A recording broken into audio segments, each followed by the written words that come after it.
এখন আপনাদের কিন্তু আর গ্রাম পঞ্চায়েতে যেতে হবে না। অনলাইনে বাড়িতে বসে প্রপার্টি ট্যাক্স আপনি দিতে পারবেন। অর্থাৎ আপনাদের যে কর রয়েছে সম্পত্তির কর, তা আপনি অনলাইনে দিতে পারবেন। তো দেখে নিচ্ছি আপনি কীভাবে চেক করবেন প্রপার্টি ট্যাক্স আপনার কত হয়েছে এবং কীভাবে আপনি প্রপার্টি ট্যাক্স দেবেন। এর পাশাপাশি আপনি কীভাবে নতুন করে রেজিস্ট্রেশন করবেন। ভিডিওটি কিন্তু অনেক লম্বা হবে। দুটো পদ্ধতি থাকবে, এক আপনি কীভাবে ট্যাক্সটি প্রদান করবেন অনলাইনে, এবং দ্বিতীয়ত থাকবে কিন্তু আপনি কীভাবে এখানে রেজিস্ট্রেশন করবেন, অর্থাৎ এই পোর্টালে নাম নথিভুক্ত করে অনলাইনে আপনি আপনার প্রপার্টি ট্যাক্স দিতে পারবেন। তো ভিডিওটা অবশ্যই আপনি শেষ পর্যন্ত দেখবেন, এবং আপনি যদি এখনও পর্যন্ত ভিডিওতে লাইক না দিতেন অবশ্যই ভিডিওতে লাইক দিতে পাশাপাশি চ্যানেল সাবস্ক্রাইব করে পাশে বেল ক্লিক করে নোটিফিকেশন অল করে রাখবেন পরবর্তী আপডেটগুলো সবার আগে পাওয়ার জন্য। তো এখন আমরা সরাসরি স্ক্রিনে চলে যাচ্ছি এবং দেখে নিচ্ছি আপনি কীভাবে অনলাইনে প্রপার্টি ট্যাক্স প্রদান করবেন। এর পাশাপাশি আপনি কীভাবে নতুন করে রেজিস্ট্রেশন করতে পারবেন। এর জন্য আপনি গুগলে চলে আসবেন। গুগলে এসে আপনি সার্চ করবেন পিআরডি ট্যাক্স লিখে প্রথমে লিঙ্ক পেয়ে যাবেন prdtax.wb.gov.in। এই ওয়েবসাইটে আপনি আসতে পারবেন। দেখতেই পাচ্ছেন WB panchayat online property tax. এর পাশাপাশি কিন্তু ডান দিকে আপনি বিভিন্ন অপশন দেখতেই পাচ্ছেন। এখান থেকে আপনি কিন্তু আপনার তথ্য বের করতে পারবেন। প্রথমত আপনি আপনার ডিস্ট্রিক্ট কী রয়েছে এখান থেকে সিলেক্ট করে নেবেন, এবং আমি আপনার সুবিধাতে ভিডিওর ডেসক্রিপশন লিঙ্ক প্রোভাইড করছি, সেই লিঙ্ক ক্লিক করে আপনি সরাসরি আসতে পারবেন। এরপর আপনার ব্লক কী রয়েছে সেই ব্লক সিলেক্ট করে নেবেন, গ্রাম পঞ্চায়েত কী রয়েছে তা সিলেক্ট করে নেবেন। তারপর আপনি কী করবেন, অ্যাসেস নেম, এখানে আপনি আপনার নাম বসিয়ে দেবেন, ফাদার্স নেম অথবা আপনি গার্জিয়ান নেম উল্লেখ করে দেবেন। তা উল্লেখ করার পর নিচে রয়েছে সার্চ ইউর প্রপার্টি, এই সার্চ ইউর প্রপার্টিতে আপনি ক্লিক করবেন। যদি আপনার সামনে নো রেকর্ড ফাউন্ড চলে আসে তাহলে বুঝতে হবে যে আপনাদের নাম এখনও পর্যন্ত এখানে কিন্তু ইনপুট হয়নি। তো দেখতে পাবেন সার্চ রেজাল্ট নো, এখানে ফাউন্ড চলে আসছে। কেননা এই মুহূর্তে কিন্তু এখানে নাম প্রত্যেকের নথিভুক্ত হওয়া শুরু হয়েছে। তাই আপনি ঘাবড়ানোর কোনো রকম চিন্তার কারণ নেই। আপনি একদিন, 2 দিন, 3 দিন পর চেক করে দেখে নেবেন, আপনার নাম কিন্তু এখানে অবশ্যই আসতে পারে। অথবা আপনি কি করবেন, এখানে শুধুমাত্র ফার্স্ট নেম আপনাদের উল্লেখ করে দেবেন। ফার্স্ট নেম উল্লেখ করে এবং গার্জিয়ান নেম উল্লেখ করবেন না। ফার্স্ট নেম উল্লেখ করার পর সার্চ ইউর যে প্রপার্টি রয়েছে এই সার্চ ইউর প্রপার্টিতে আপনি ক্লিক করবেন। আপনার সামনে কিন্তু তথ্য চলে আসবে, আপনি দেখতেই পাচ্ছেন। এভাবে আপনি কিন্তু চেক করতে পারবেন। কিংবা আপনি আপনার লাস্ট নেম রয়েছে লাস্ট নেম উল্লেখ করে চেক করবেন, অথবা গার্জিয়ান নেম রয়েছে সেখানে আপনি আপনার ফাদার্স নেম উল্লেখ করে দেবেন। অনেক সময় কিন্তু নামের স্পেলিং রয়েছে, স্পেলিং ভুল হওয়ার দরুন কিন্তু এখানে নাম আসতে পারে। তো আপনি যে কোনোভাবে এখানে চেক করে নিয়ে নেবেন। তারপর আপনি দেখতেই পাচ্ছেন এখানে আপনাদের অ্যাসেস নাম্বার রয়েছে, এরপর সংসদ রয়েছে, ফাদার্স নেম, ওনার নেম কিন্তু শো হবে।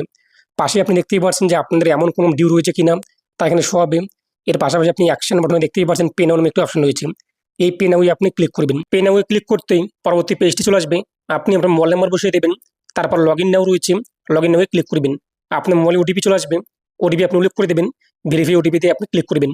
তো ওটিপি ভেরিফাই করতেই আপনার সামনে কিন্তু ড্যাশবোর্ড যে রয়েছে ড্যাশবোর্ড কিন্তু চলে আসবে। তো দেখতেই পাচ্ছেন পে ইউর ডিমান্ড অ্যাসেস, এর পাশে নিচে আপনি আপনার অ্যাসেস নাম্বার দেওয়ার নাম্বার দেখতে পারবেন, হোল্ডিং নাম্বার দেখতে পারবেন, অ্যাড্রেস দেখতে পারবেন, সংসদ দেখতে পারবেন, ওনার নেম, ফাদার্স অথবা মাদার্স নেম দেখতে পারবেন। এর পাশে আপনাদের বাড়ির ধরন কী রয়েছে, কাঁচা নাকি বিল্ডিং ইত্যাদি কিন্তু এখানে দেখতে পারবেন। এবং আপনার টোটাল মার্কেট ভ্যালু কী রয়েছে, জমির মার্কেট ভ্যালু কী রয়েছে তা এখানে কিন্তু শো হবে। এরপর নিচে আপনি চলে আসবেন। নিচে আপনি দেখতেই পাচ্ছেন যে আপনার কোনো রকম অ্যামাউন্ট ডিউ রয়েছে কিনা। যদি আপনি এমন ডিউ থাকেন তো এখানে কিন্তু শো হবে। এরপর আপনি ডিউ ডেট দেখতে পারবেন। এর পাশে আপনি এখানে অ্যামাউন্ট পে করার অপশন পেয়ে যাবেন, সেখান থেকে আপনি পে কিন্তু করতে পারবেন। যেহেতু আমাদের ডিউ নেই কোনো রকম অ্যামাউন্ট, সেক্ষেত্রে এখানে আমাদের কিন্তু অ্যামাউন্ট শো হয়নি। যদি এমন শো হয় সেক্ষেত্রে আপনাদের অ্যামাউন্ট পে করতে হবে। যদি শো না হয়ে থাকে সেটা আপনার চিন্তার কোনো রকম কারণ নেই। এইভাবে আপনি চেক করে নিতে পারবেন যে প্রপার্টি ট্যাক্স আপনাদের দিতে হবে কিনা এবং কত টাকা আপনাদের ডিউ রয়েছে। এখন প্রশ্ন হলো যে আপনি কীভাবে এখানে রেজিস্ট্রেশন করবেন, কীভাবে আপনি নতুন করে একটি প্রোফাইল তৈরি করবেন। যদিও এখানে কিন্তু পঞ্চায়েতের তরফ থেকে সমস্ত তথ্য অ্যাড করা হচ্ছে, গ্রাম পঞ্চায়েত অনুযায়ী কাদের কাদের বাড়ি কীরকম রয়েছে, প্রপার্টি ট্যাক্স সমস্ত কিছু এখানে অ্যাড করা হচ্ছে। আপনি চাইলে কিন্তু এখানে অ্যাড করতে পারেন, অন্যথায় আপনি কয়েকদিন পরে চেক করবেন। হোম পেজে আসার পর দেখতেই পাচ্ছেন সিটিজেন্স কর্নার রয়েছে, এখানে ক্লিক করবেন। তারপর রয়েছে কিন্তু ক্রিয়েট অ্যাসেস, নিচে আপনি দেখতেই পাচ্ছেন এই ক্রিয়েট অ্যাসেস, এখানে আপনি ক্লিক করবেন। পরবর্তী পেজটি চলে আসবে। আপনি এখানে আপনাদের যে মোবাইল নাম্বার রয়েছে সেই মোবাইল নাম্বার বসিয়ে দেবেন। মোবাইল নাম্বার বসিয়ে দেওয়ার পর লগ ইন নাও রয়েছে, এই লগ ইন নাওয়ে আপনি ক্লিক করবেন। আপনার রেজিস্টার্ড মোবাইল নাম্বারে কিন্তু ওটিপি আসবে, ওটিপি আপনি এখানে উল্লেখ করে দেবেন। তারপর হচ্ছে ভেরিফাই ওটিপি, এই ভেরিফাই ওটিপিতে আপনি ক্লিক করবেন। তো ওটিপি ভেরিফাই হয়ে গেলেই কিন্তু আপনার সামনে ড্যাশবোর্ড চলে আসবে।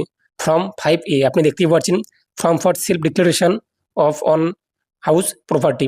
তো ফর্ম 5A তাকে আমাদের সামনে কিন্তু শো হয়েছে। এরপর নিচে আপনি আপনার নাম বসিয়ে দেবেন। এরপর ফাদার্স নেম অথবা হাজব্যান্ড নেম কী রয়েছে তা উল্লেখ করে দেবেন।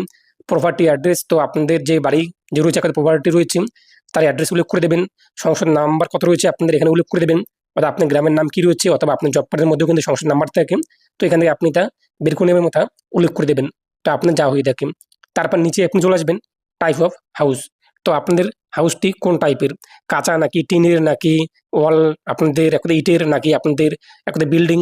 তো আপনি ওটা অ্যাকর্ডিং যা হয়ে থাকে তা আপনি সিলেক্ট করে নেবেন। এরপর দেখতেই পাচ্ছেন যে আপনাদের যে ফ্লোর এরিয়া কত স্কোয়ার ফুট, সেই স্কোয়ার ফুট আপনি উল্লেখ করে দেবেন। তো আপনি এরিয়া স্কোয়ার ফুটে উল্লেখ করে দেবেন। এরপর আপনাদের এখানে দেখতেই পাচ্ছেন যে বিল্ডিং, তো আপনাদের কত তলা বিল্ডিং রয়েছে, একতলা নাকি দোতলা নাকি তিনতলা নাকি চারতলা। তো এখানে আপনি ওটা এখন সিলেক্ট করবেন, না হলে আপনি সেটি ফাঁকা রাখবেন। এরপর বলা হয়েছে আপনার বেডরুম কিংবা লিভিং রুম কতগুলো রয়েছে তা আপনি এখান থেকে সিলেক্ট করে নেবেন। যতগুলো আপনাদের বেডরুম কিংবা লিভিং রুম রয়েছে আপনি ওটার অ্যাকর্ডিং তা সিলেক্ট করবেন। আর যদি না হয়ে থাকে সেটা আপনি এটা সিলেক্ট যে রয়েছে সিলেক্ট রেখে দেবেন আপনি ওটার অ্যাকর্ডিং। এবং টোটাল ফ্লোর এরিয়া এবং অল ফ্লোর এরিয়া মিলে আপনাদের সেই জায়গা যে রয়েছে কত স্কোয়ার ফুটের মধ্যে তা আপনি এখানে উল্লেখ করে দেবেন। 4 নম্বর যে পয়েন্টটি রয়েছে কত square foot total floor area all floor area মিলে তা আপনি এখানে বসিয়ে দেবেন। তারপর হচ্ছে কিন্তু 5 নম্বরে বলা হয়েছে মার্কেট ভ্যালু। তো মার্কেট ভ্যালু কী রয়েছে বিল্ডিংটির তা আপনি এখানে উল্লেখ করে দেবেন।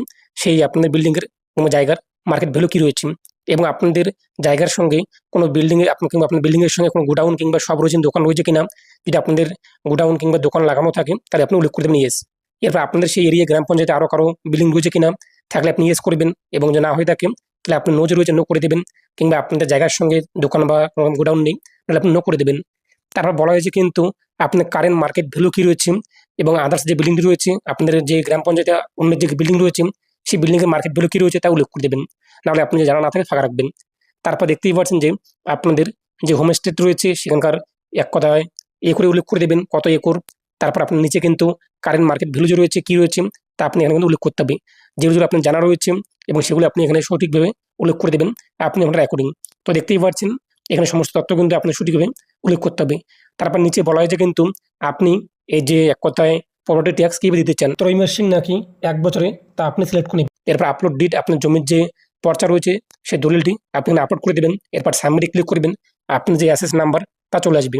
এরপর আপনি কি করবেন, আপনার ড্যাশবোর্ড যে রয়েছে ড্যাশবোর্ডে চলে আসবেন, অথবা WB panchayat online property tax যে ওয়েবসাইটটি রয়েছে সেই ওয়েবসাইটে আপনি চলে আসবেন। ওয়েবসাইটে আসার পর ডান দিকে আপনি কর্নারে দেখতেই পাচ্ছেন সার্চ অ্যাসেস, এখানে আপনি আপনার অ্যাসেস নাম্বারটি দিয়ে দেবেন। এরপর সার্চ ইউর প্রপার্টি এখানে ক্লিক করবেন।